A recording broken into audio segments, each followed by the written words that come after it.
Okay guys, so you saw how simple it was to drill out a pinion. So that particular pinion was a 3mm if I'm not mistaken, and this is like 3.17 or something like that on the 380 brushless motor. This is a 10-shock motor. We're about to get the electronics installed now, kind of switched up things on it, so I'm still going with the 10-shock. I went ahead and cleaned up these leads. These were like yellow, blue, and white or something like that, so I went ahead and put some shrink wrap on there to keep it blacked out. Of course, guys, we're doing the atomic gyro. As of now, I'll be running this thing on my MB4 until I get some of the settings set up on my Radio Master MT12. We went ahead and got the EC3 connector on, cleaned up these wires. We got a BEC on here. I went ahead and went with a different one because the one that Council make is like really large.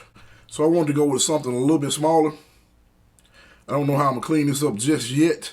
I might put some heat shrink over it. Not really sure. I just don't know. I'm really thinking about cutting this off. A lot of times back in the day, we just cut this off and connect it together because that's just another wire that's just in the way.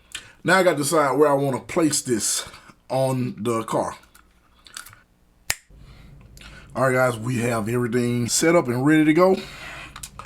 We have the Castle X2 here, the BEC right here. We have the receiver for my Noble MB4 here, and we have the gyro right here. Motor install. So I ended up using this smaller BEC, guys, because I'm going to use my stock servo for now.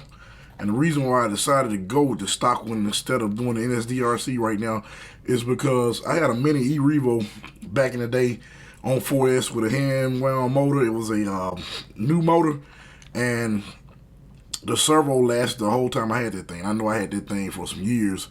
To be honest, this type of build, for the most part, when you're driving it, the servo doesn't get that much pressure because this kind of power, this thing is not always in the air, but it's not much weight on the front of it when you're driving it. But we got everything fitted in there. Tried to clean the wires up pretty good. It's not the best that I've done, but for right now, we're just gonna leave it like this because I might be changing this motor out. I don't know yet, and do something different, and I might just clean those wires up a little bit different. So I still hadn't done anything with the springs yet. Still got to do something with that, but I think I'm gonna give it a test run before I do any of that. We're just gonna take it out and see what it's gonna do. But all in all, this is what I was looking for. This is what how I envisioned it with the setup that I wanted.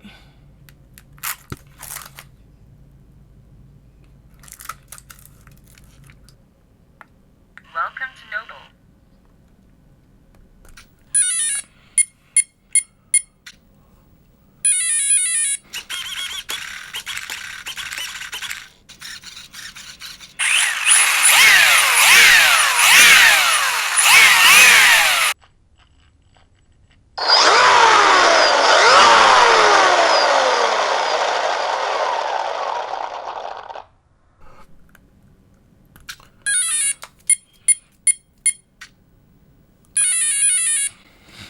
Yes, guys, it's a 4S setup, and this thing is gonna be super powerful, super powerful. Not quite done with it. It's not all the way like I want it. I have some other things I want to do to it. The crazy part is once I build something like this, I just like looking at it. I don't really like even driving it. We got the gyro working.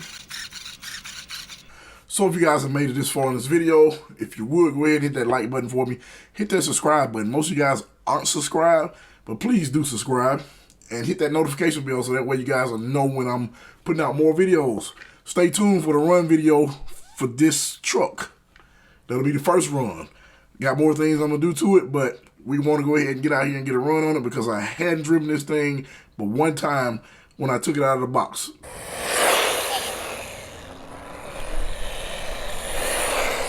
And that's it. And I'm really ready to run this thing, guys.